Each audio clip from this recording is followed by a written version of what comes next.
Mr. Speaker, Vice President Cheney, members of Congress, distinguished guests, honored guests, fellow citizens. my fellow Americans. Remember me, I'm the only guy that gave you 4 surplus budgets out of the 8 I sent. Tonight at midnight, America puts an end to 3 decades of deficits and launches a new era of balanced budgets and surpluses. While the numbers will not be official until the end of the month, we expect the 1998 surplus to be about $70 billion. 12 o'clock, we've got the first surplus in 30 years. You've got to oppose both the tax cuts and the spending increases. As you can tell, we don't spend too much on props around here. Tonight I stand before you to report that America has created the longest peacetime economic expansion in our history. With nearly 18 million new jobs, wages rising at more than twice the rate of inflation, the highest home ownership in history, the smallest welfare rolls in 30 years, and the lowest peacetime unemployment since 1957. For the first time in 3 decades, the budget is balanced. From a deficit of $290 billion in 1992, we had a surplus of $70 billion last year, and now we are on course for budget surpluses for the next 25 years. We began the new century with over 20 million new jobs, the first back-to-back surpluses in 42 years, and next month America will achieve the longest period of economic growth in our entire history. Our economy is in recession. The numbers just don't add up.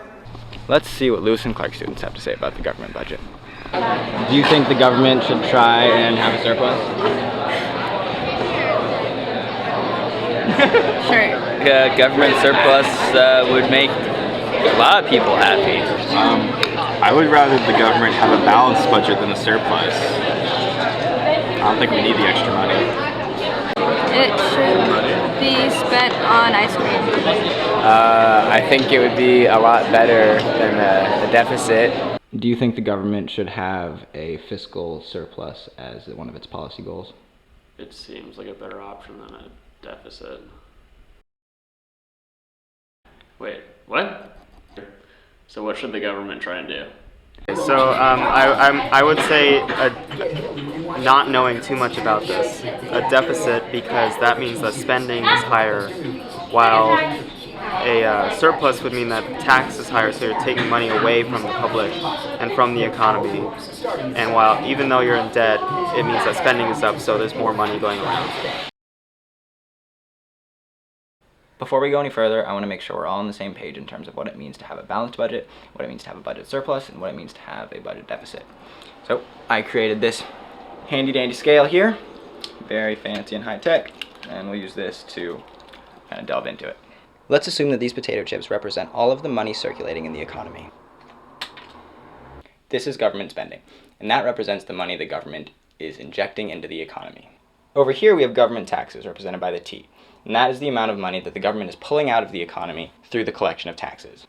A balanced budget is where government spending is equal to government taxing. So that means that the amount of money that the government is injecting into the economy is equivalent to the amount of money that it's pulling out. Balanced budget. A government deficit, on the other hand, is where the government is spending more than it is taxing. That's what Bill Clinton didn't like, but it's where the US government usually finds itself. A government surplus, on the other hand, is exactly the opposite, just like you'd expect, where it's taxing more than it is spending. That's what Bill Clinton did, and that's what Bill Clinton thinks should be the goal of the government. The same principle is applied to a very simplified version of the world economy, where you have the government sector and the non-government sector. So the government sector is just the US government and its spending. The non-government sector is both the domestic private sector and the foreign sector. So again, these potato chips represent the total amount of money in the economy. So when one sector is in surplus, the other sector is in deficit. So that means that when the government has a surplus, like it did in the late 90s under Bill Clinton, the non-government sector is in a deficit. That means that the non-government sector is spending more than it's making. And unlike the government sector, This side can't print as much money as it wants. That side, however, it can just add to the pile whenever it wants, whenever it needs to. The U.S. is a monetarily sovereign nation, so it has complete control over its money supply. Why is it that this doesn't work? Why is it that right after Clinton left office, Bush came in and there was immediately a government deficit? Economic activity is driven by spending. And in a case where you have a government surplus and a non-government deficit, more of the economic activity is being driven by the non-government sector. In this case, again, the non-government sector is borrowing to fund that economic activity. So that's fine as long as the non-government sector is okay with continuously borrowing and spending more than it makes, being net debtors as opposed to net savers. But there's going to come a point where the non-government sector actually wants to save more than it is at the current time.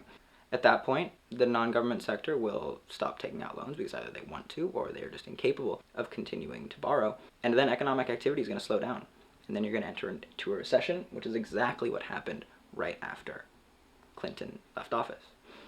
Bush came in after 4 years of a government surplus where the government was spending less than it was taxing. So it was actually pulling money out of the economy, which was then being attempted to be replaced by the borrowing of the non-government sector.